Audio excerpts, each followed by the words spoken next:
reaching epidemic levels, and it's costing us billions of pounds every year. Deliberate crashes, bogus personal injury claims, even phantom pits. The fraudsters are risking more and more to make a quick killing. And every year, it's adding up to £50 to your insurance bill. Insurers are fighting back, armed with covert surveillance systems. There's a subject out the vehicle. Sophisticated data analysis techniques. And highly skilled, dedicated police units. Police, don't move, stay where you are! They're catching the criminals red-handed. All those con men, scammers and cheats on the fiddle, now they're caught in the act and claimed and shamed.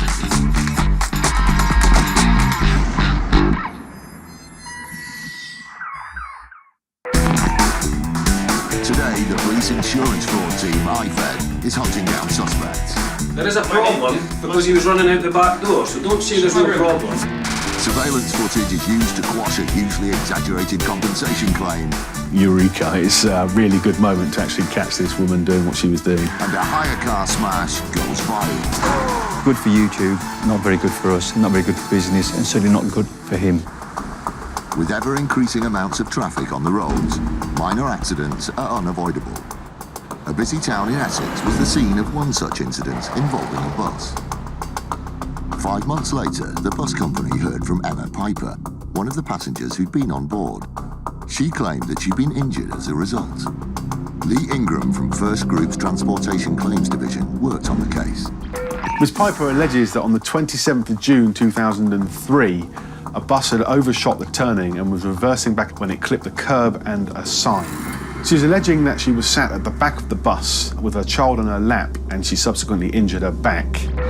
The team started an investigation. They began by talking to the driver, but immediately drew a blank when they asked him what had happened. On this particular occasion, he had no recollection. It seemed as if the original accident had been minor. We therefore made quite a low offer to her. But she rejected the offer and went on to claim that she was suffering from a long list of health issues, including back problems and walking difficulties. She was claiming the higher level of disability living allowance, which would suggest that she would have a severe walking difficulty. In some circumstances, she could not walk at all. She's also claiming that she was unable to lift her child. The claimant states that following this accident, all of her hobbies ceased. Now, one of her hobbies was actually roller skating. She carried on to claim that she was unfit for any type of work and would not be able to work again in the future. The severity of the alleged injuries meant the amount she was claiming for was enormous. The claim submitted was round about the £500,000 mark in total. Lee and his team decided to place Emma Piper under surveillance. What they found was a revelation and totally contradicted her claims. The most obvious thing that jumps out is her removing things from the rear of the car, which at one stage included her holding a handbag, which seems to be quite a hefty handbag, at arm's length, and also managing to haul out of the back of the car a car battery. One of her main complaints is that she couldn't lift and carry her children. She is clearly seen to be doing this. She also alleged that she had walking difficulties and back pain, but is seen walking freely and carrying heavy items. She's also seen driving on many occasions, something she claimed caused discomfort. When we saw this, the actual extent of the things that she was doing just made us think, Eureka, it's a really good moment to actually catch this woman doing what she was doing. And her claim to have been forced to give up the hobby she loved also appeared to be in dispute. We made some checks with the club of which she was a member for roller skating and spoke to the manager of the roller rink, who kindly provided us with records of her subsequent attendance, and there were also incidents where she had reported injuries to them after she had been skating. During a speed skating session, she had managed to skate into the end wall and winded herself. Despite the overwhelming evidence, Piper insisted on pursuing her huge claim, and both sides ended up in court more than once. We actually had 26 court hearings, 3 appeals and 3 trials. It was impossible to argue with the surveillance evidence, and the final result was unsurprising. The judge found Ms Piper to be wholly unreliable The judge found that there may have been an incident, but if there was, it had only caused a very short period of injury to the claimant. Subsequently, he made an award of just under £1,050. That is something like 0.2% of the original claim that was submitted. But the story didn't end there for Piper.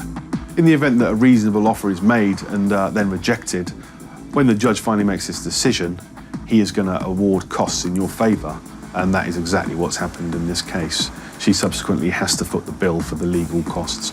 The cost will run into tens of thousands of pounds, and we do intend to fully pursue Miss Piper for that money. Emma Piper's greed ultimately led to her downfall, and instead of walking away with compensation, she's now left with a huge bill. This is a great result for First Group in that we managed to successfully defend what could potentially have been a very large claim.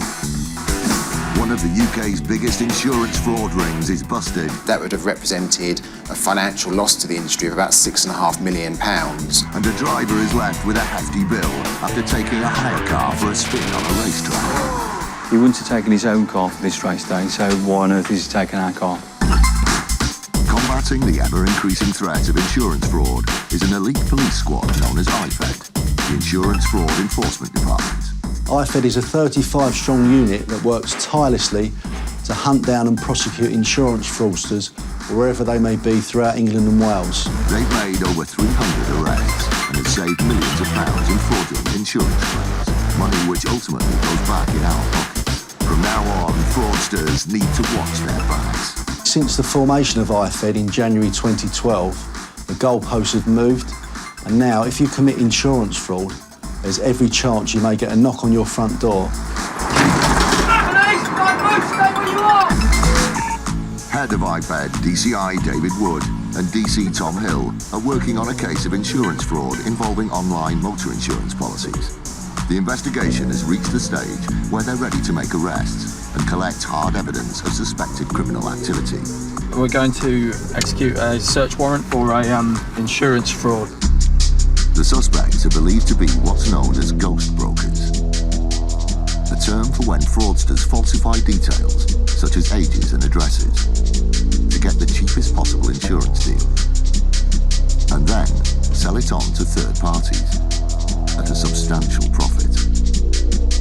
Innocent policyholders scammed by the ghost brokers often have no idea their insurance isn't worth the paper it's written on. The next step in the investigation is to gather evidence to strengthen their case, so the IFED team is about to pay the suspects an early morning visit. So we've got a search warrant to search, and we'll seize computer equipment, mobile phones that we believe were used to take out the policies. What we don't know is what's going to be behind the door. We can do a certain amount of checks, research and intelligence. However, you never actually know until you go through the door, so you've got to be on your toes. The IFED team needs to find the three main suspects and also potential evidence in the form of computer equipment that links them to the suspected scam. The IFED team, together with support from the local police force, has arrived outside the house where they believe the three suspects live. So what we're doing now is we're all getting in position. We've got officers covering the back should anyone try and get away or any evidence get discarded from the back of the property. And then once we're ready, we'll start knocking on the door. Yeah, let's do it, lads.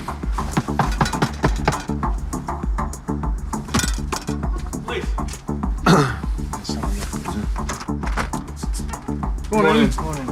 Police officers. We've got a search warrant for the address. After a delay, they're let into the house and have to move quickly to lock down the building and identify the suspects they want to arrest. Who's in here? The occupants are less than happy to see IFED. The IFED team takes the man and woman into the front room to arrest them, but so far there's no sign of the third suspect. Okay, let me explain. We've got a search warrant for the address. It relates to insurance fraud. Sorry? Do you speak English? Yes, Yeah. you need to. So what will happen is you'll come to the police station and we'll interview you about the offence. Okay, no problem. Yeah? There's a problem when the suspects start speaking to each other in another language. Just stop a minute. Do you mind just speaking in English? Just speak in English, okay? Otherwise, we'll just take one of you to the car and we'll. That's all right. What we use, just speak in No, English. for Okay? coming to my daughter for looking at my children. Tom needs to ensure fine. that they're not Just speak exchanging English and then- information that could affect his case. The delay in gaining access to the property has made the team suspicious, and they immediately check out the backyard. We're a little bit concerned that it took them some time to open the door. We have got power of entry, but we don't like to smash people's doors down unless we really have to. We're looking for electronic devices that this fraud has been perpetrated on. So we're talking computers, laptops, smartphones perhaps. And we don't know whether he had a sufficient time to come out into the yard and secrete maybe a telephone perhaps. The search continues inside, and it's not long before they find the computer equipment they're looking for, but in an unexpected place. Not a common place to keep laptops in your bathroom, is it? So, mate, listen, make a decision where you're going to be, because you're up and down and all over the place. Don't worry, because You can't, yeah, just don't want you jumping up and running off. Just calm You can't be going up and down the stairs. No, What do you I'm need? my mum to Mum's can do. She's all right. She knows just what sit she's doing. down there. It's clear by now that the third suspect isn't in the house, so they concentrate on going through the paperwork. And it's not long before DCI David Wood turns up something significant. Yeah, what we've got here is a bank statement for the lady who's just been arrested. And this is very good for us because it's showing the actual card payments going from her bank account to the insurance company. For example, on one day, there are 5 separate payments to the one insurance company, each going out for sums between 40, 50, 60 pounds. That is highly unusual, but there's money coming into the account which we would suspect to be from people that are buying the bogus policies from these suspects. And a further examination of the bank account shows money's going back to their homeland. There's a transfer there of £12,000. Yeah, that's quite a busy bank account she's got there. Excuse me, we noticed by the baby there's a phone, a mobile phone, just underneath the blanket. That's it. We need that. Excuse me. Carmen, if you just give that to me. Yes. Thank you. Whose is Is that? this your phone? No, my daughter. Your daughter's phone? Yes. We're happy though, Tom, with the seeing the Yeah. bank statements. Yeah, and there's. Well, there's so many computers. Over 10. Over 10 so far. Obviously, there's a lot of phones that can be used to access the internet as well, so we've seized a few phones. Okay. Downstairs, a key piece of suspected evidence has been recovered from its hiding place. As the IFED team goes through what they found, the 2 suspects are taken to a local police station for further questioning. The material they've collected looks promising, but they're still missing a vital part of the puzzle, and perhaps the key to the whole case, the third suspect. There is a problem because he was running out the back door, so don't say there's no problem. The Audi RS4 is a top-of-the-range sports car. It's typical of the sort of prestige vehicle that is stocked by Accident Exchange. They provide temporary replacement vehicles for policyholders. Neil Thomas is Director of Investigative Services. If somebody's involved in a non-fault accident, they are entitled in law to a replacement like-for-like car. And that's where Accident Exchange comes in, supplying the vehicles in question.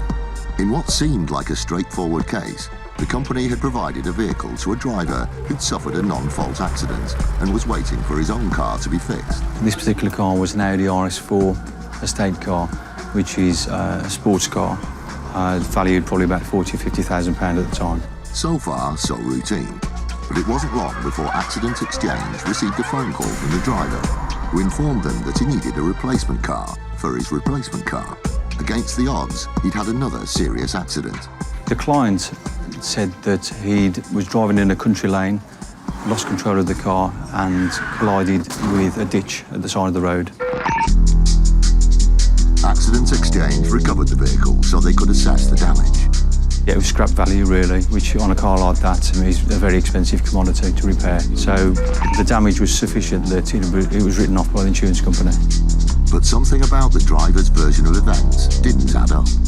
We've got a fleet of 3,000 vehicles, so we investigate all collisions, certainly where the cars are written off.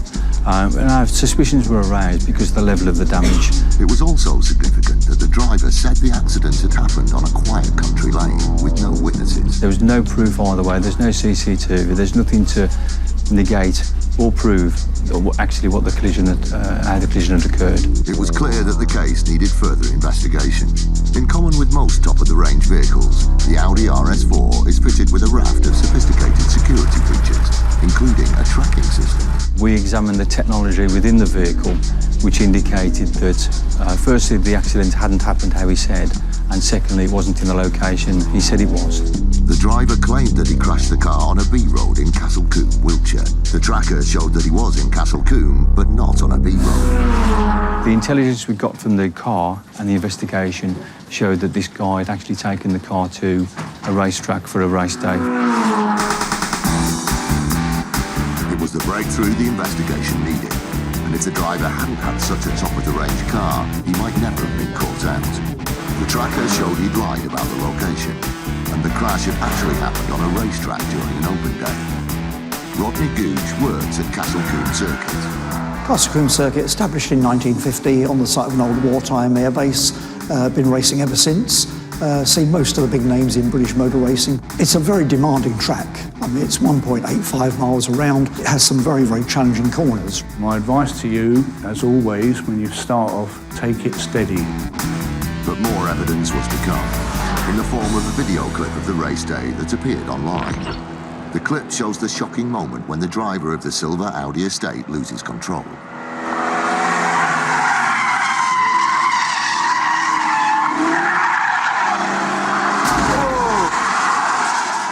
When we checked this YouTube video, we could obviously see it was our car. So we'd got video evidence showing that the collision hadn't happened how the client told us. It had happened going around the racetrack, and the way he was driving, for me, it wasn't a surprise they had the collision. In addition, there were plenty of witnesses who'd seen the crash. Bob Honeysett works on the Castle Combe recovery team. The car came around Camp Corner, started drifting out. I remember it quite clearly because I thought he held it, and then the car snapped back. And as he snapped back, he went straight into the tyre wall. The session was stopped. As we were loading the car onto the flatbed truck, the driver was out there and he was ripping the number plates off the car. And I was asking him, I was like, oh, why are you doing that? And he said, oh, I don't want anybody to know who it belongs to. We were quite suspicious then. It was quite a spectacular crash. Good for YouTube, not very good for us, not very good for business, and certainly not good for him. The truth behind the crash had finally come out, but one thing was still unclear: why the driver had lied to Accident Exchange in the first place. The answer lay in the terms of his insurance cover, which didn't include driving on racetracks. He knew he wasn't insured. He wouldn't have taken his own car for this race day, so why on earth is he taking our car? With a wealth of evidence stacked against the driver, Accident Exchange decided to act. He denied it first of all, but then when we said he got a YouTube video, he actually accepted that he had taken it to racetrack day, he had written it off, and he subsequently paid us for the damage to the car. With no insurance cover, he had to pay the entire amount out of his own pocket, a sum of £25,000. I think with some of the cars, people think it's a hire car so they can take it to a racetrack. They don't have to look after it. We've got a different view in racing to that because obviously it's a very nice car and we expect clients to look after them as they would their own car.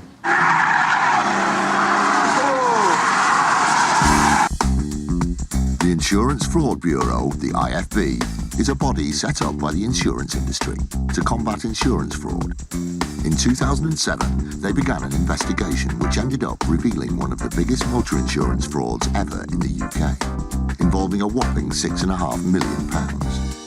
But it all began with a small-scale investigation into similar claims linked to the same accident management company, Real Accident Helpline. Ben Fletcher is head of the IFB. It was run by two people. The director was Nashbandi and the company secretary was Helpline. Accident management companies operate by processing insurance claims on behalf of drivers. The majority are genuine, but an increasing number are used by criminals as a front for fraudulent activities. The IFB examined the evidence that had been forwarded to them. With Real Accident Helpline, there were a number of similarities with the claims which started to cause concern. There were some collisions that had been alleged to have happened where they didn't. The policies were taken out using identities, which when we started to do investigation work, the people behind those policies didn't exist. A lot of the people that were on the books of Real Accident Helpline were ghosts. By now, it was clear that Real Accident Helpline was linked to fraudulent activity. The IFB contacted the Metropolitan Police. DC Tony Recchia led the case. My initial thoughts were that this would be quite a quick investigation. However, it wasn't long before we realised that there was a lot more to this. What set alarm bells ringing was the sheer number of claims being put through and how similar they were. Most of their collisions were rear-end shunts because they realised that these are very rarely going to be contested by the insurance companies. The investigation moved on to the two men behind Real Accident Helpline. We quickly found out that they were using overseas travel. We found various photographs, documents linking them to exotic cars. They were always immaculately dressed, wearing designer clothes, so they were living quite a good lifestyle, overtly. But living the high life isn't cheap, and Nash Bandy and Hillerman made the mistake of processing so many claims they weren't able to cover their tracks. To save time, they started repeating names, details and locations. Most of these companies, they get a bit blasé and a bit greedy, and that opens a few more doors. One such door revealed a key piece of evidence that allowed the police investigation to move to the next level.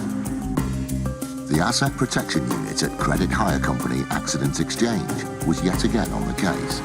They were conducting a separate investigation into a credit hire claim also linked to Nash Bandy. Our suspicions were that he was going to use our car as part of the staged accident. A staged accident is an accident that has been deliberately caused in order to create a fraudulent and inflated insurance claim. The company took steps to recover the car in what's known as a snatchback procedure. Part of the procedure is that we take the car back, we bring it back to Accident Exchange headquarters, and it's searched by my staff under video conditions. When we searched the car, we found some documentation in it. So there were things like claim forms, there were things like sketches of accidents. It was obvious to us that the paperwork related to the arrangement or the execution of a staged accident. Accident Exchange immediately shared their information with the police, who linked it to their existing Real Accident Helpline investigation. It was the first solid piece of evidence that we had obtained. The rest of it was just claim forms from insurance companies. It was a eureka moment, dare I say, because it definitely linked these people and opened the door to their corrupt dealings with members of the public. Tony and his team moved quickly to shut the fraud down by obtaining search warrants to raid the homes of Nash Bandy and Hillerman. Inside of these home addresses, we found a large amount of cash. It was about £60,000 that we found, but it was in various bundles. People would hide money in their houses because they either don't trust the banks, which is very, very rare, or it's because it's ill-gotten gains. They also raided the offices of Real Accident Helpline and found evidence of fraud in the shape of multiple claim forms.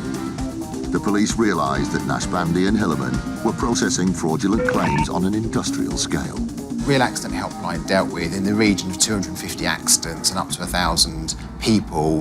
That affected about 20 insurers, and had those claims been paid, that would have represented a financial loss to the industry of about £6.5 million. It was one of the biggest motor insurance frauds ever uncovered in the UK. Ultimately, it was the greed and the arrogance of Nash Bandy and Hillerman that was their downfall.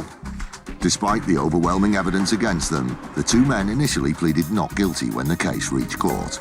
But Hillerman subsequently admitted his guilt. Massey Nash Bandy, on the other hand, maintained his innocence. The case went to trial at Croydon Crown Court. At the end of a 5-week trial, and due to the sheer weight of evidence against him, a jury found him guilty of conspiracy to defraud. Massey Nash Bandy was given 7 years, 3 months, which I believe is still the longest sentence for a crash for cash kind of fraud.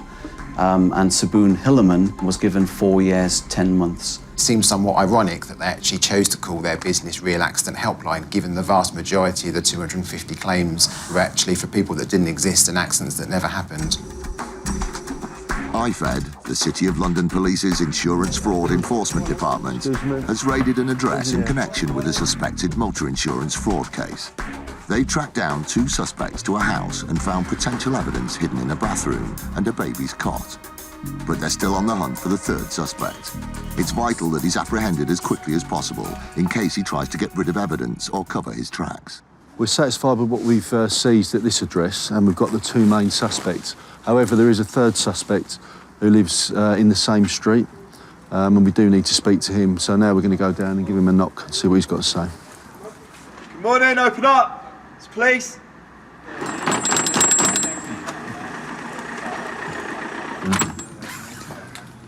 Hello, good morning. Sorry to disturb you, sir.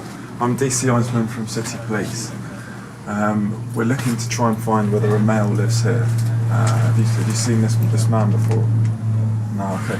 That address was of interest because the address has been used as part of the scam. But unfortunately for those people that are living there, and they've been there over a year, they're not part of it. So it's just a bit unfortunate for them. We've had to knock them up early, but that address does feature in the inquiry. But they haven't committed any offences, therefore we've taken it no further at this stage. It turned out that the suspects in the first house had previously lived in the second house, which is why suspicious activity had been linked to that address. It's vital that IFED arrest the third suspect as quickly as possible to prevent them destroying evidence or skipping town. They hit the road to follow up a lead on a third address. This is an address that has come up on a recent bit of intelligence that we've worked on. Same surname as the other people who have been arrested. As soon as the door is opened, the IFED team spots someone they recognise. Oh, you just come from the other address? A boy from the first house who said he was leaving to go to school has instead turned up here, suggesting that the occupants of both houses are linked. Can I come in and I'll explain to you? Why were you running out the back door? Ask him why he was running out the back door. All three of you. Well, there is a problem because he was running out the back door, so don't say there's no problem. If there was no problem, people don't run out the back door when the police knock at the front door. The inhabitants deny any knowledge of the third suspect. They're asked to supply ID, which the IFED team cross-checks with a printout of the man's details. It looks like IFED has its man. Just come over a minute. I'll explain what's going to happen. I'm from the City of London, please. Yes. Okay, and we're investigating insurance fraud. Your blood? A fraud. Yeah. Yeah, for motor car insurance. Car insurance. Yes. Okay. Right. I'm arresting you on suspicion of fraud by false representation. Yeah. Okay. You do not have to say anything, but it may harm your defence if you do not mention one question, something which you don't run in court. Do this first. Yeah. We do this, please. Overall, it's been a successful operation this morning. We found several items of evidence that will be crucial to the ongoing investigation. We set out to get 3 people. We've got those in custody. They'll now be interviewed back at the police station and the inquiry goes on.